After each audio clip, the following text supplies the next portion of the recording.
واو. بص عمال يعمل بابل ايه.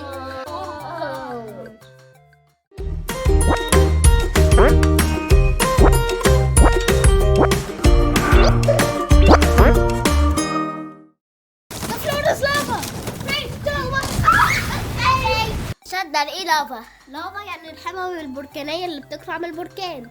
بركان. تعالوا نعمل تجربة البركان ونشوف مع بعض. البركان بتاعنا هنعمله من رملة، لكن لو مش متاح رملة ممكن تستخدموا صلصال.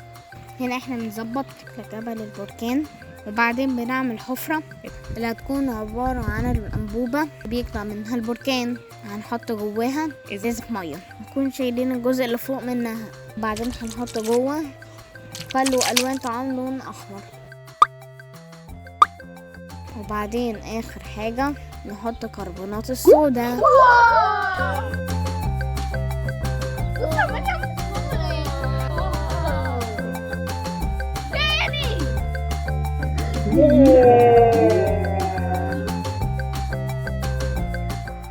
وده كان اكبر بركان في العالم.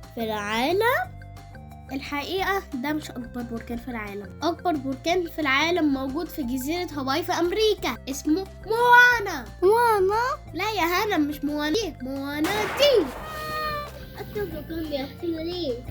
البركان بيحصل عشان بيكون في صخور تحت الأرض ودرجة الحرارة بتبقى عالية جدا. الصخور دي بتسيح وبتعمل جاز، ومادة تانية اسمها ماجما.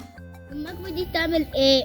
لما الماجما والجاز بتدخل على سطح الأرض اسمها بيتغير وبيكون اسمها لافا. درجة حرارة اللافا بتوصل ل1000 درجة. واو. I hope تكونوا استفدتوا من الفيديو. لو عندكم معلومات زيادة عن البركان موانا اكتبوا في الكومنت، وتنسوا تعملوا شير مع صحابكم.